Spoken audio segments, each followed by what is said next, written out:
Praise the Lord everyone. आज के मनन में पुनः आप सभी का मैं स्वागत करता हूँ। मेरे प्रियो, आज हम भजन संहिता उसके 134वें अध्याय की ओर अपने ध्यान को केंद्रित करेंगे।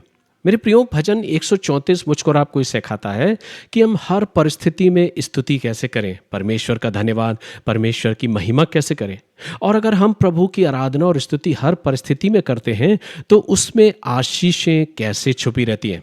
तो आइए इस वचन के द्वारा हम परमेश्वर की महिमा करें, जिसमें चंद 3 पद हमें देखने को मिलते हैं। जो ही हम भजन 134वें अध्याय के पहले पद को पढ़ते हैं तो लिखा है, हे यहोवा के सब सेवकों सुनो, तुम जो रात रात को यहोवा के भवन में खड़े रहते हो, यहोवा को धन कहो। सो मेरे प्रियो, जो ही हम इस वचन को पढ़ते हैं तो यहाँ पर कोई कंडीशन नहीं दी गई है, ना किसी समय को निर्धारित किया गया है, ना किसी परिस्थिति के विषय में बयां किया गया है। इसका मतलब यह है कि सिर्फ हमें परमेश्वर की आराधना सुबह ही नहीं, रविवार के दिन ही नहीं, शाम के समय ही नहीं, कोई वक्त नहीं, पर वचन कहता है कि हर समय परमेश्वर का धन्यवाद करते रहो। लेकिन सवाल यह है कि क्या हम सच में हर समय उस परमेश्वर की स्तुति करते हैं? जब सब कुछ अच्छा होता है, दिल बड़ा खुश होता है, तो हमारा मन भी प्रभु की आराधना करने के लिए पीछे नहीं हटता।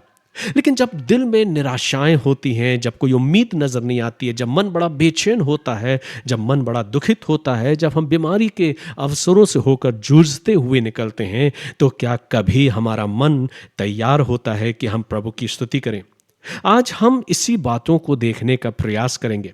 मेरे प्रियो, परमेश्वर का वचन मुझे और आपको ये सिखाता है कि हमें हर समय परमेश्वर को धन्यवाद देना है, हर हाल में परमेश्वर की आराधना करना है। और इसलिए आगे वचन में लिखा है, अपने हाथ पवित्र स्थान में उठाकर यहोवा को धन कहो, यहोवा जो आकाश और पृथ्वी का करता है वह सियोन में से तुझे आशीष देवेगा। सो मेरे प्रियो, जब हम सिर्फ अपने हाथों को उठाकर ही नहीं, परमेश्वर सिर्फ ये नहीं चाहता कि हम अपने हाथों को उठाकर या किसी साजो सामान को बजाने के द्वारा परमेश्वर की आराधना करें। यहां पर किसी एक्शन के बारे में बात नहीं की जा रही है, पर यहां परमेश्वर उस समर्पित हृदय के बारे में बात कर रहा है, उस दिल के बारे में बात कर रहा है जिसमें भरोसा है, जिसमें परमेश्वर के प्रति आदर है, जिसमें परमेश्वर के प्रति सम्मान है, समर्पण है, प्रेम है।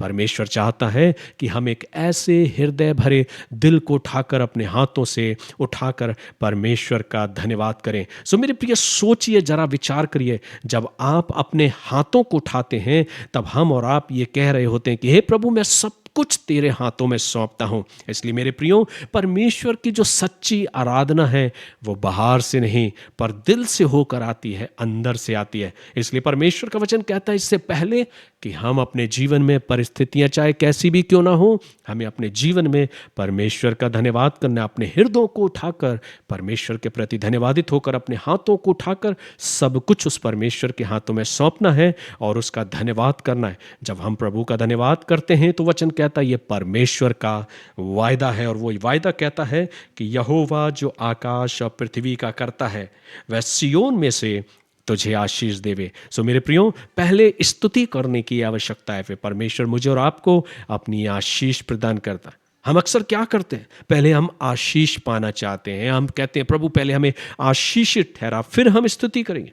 लेकिन परमेश्वर का तरीका बिल्कुल डिफरेंट है, बिल्कुल भिन्न है। परमेश्वर चाहता है कि पहले हम उसकी स्तुति करें, उसकी आराधना करें, और फिर परमेश्वर अपनी आशीषों से मुझे और आपको परिपूर्ण करना चाहता है। इसलिए भजन 134वां अध्याय मुझे और आपको ये सिखाता है कि परिस्थितियां चाहे कैसी भी क्यों ना हो, मुझे हर पल प्रभु का धन्यवाद करना है। दिल कैसा भी क्यों ना हो, चाहे हमारे मन में कितना भी दुख क्यों ना हो, लेकिन हमें अपने परमेश्वर के पास विश्वास, आशा, प्रेम और समर्पण भाव के साथ आना है और उसका धन्यवाद करना है। इसलिए मेरे प्रियो, आइए आज हम अपने जीवन से प्रभु का धन्यवाद करें और प्रभु से कहें, प्रभु आप जो स्तुति के योग्य हैं, हम आपकी आराधना करते हैं, आपकी प्रशंसा करते हैं। प्रभु इन वचनों के द्वारा मेरे प्रियो आप सभी को आशीष दे और ऐसा अवसर दे कि हम अपने जीवन के हर एक क्षण में उस परमेश्वर की आराधना करें और उसके वायदे के अनुसार उन आशीषों को पाने पाएं। God bless you.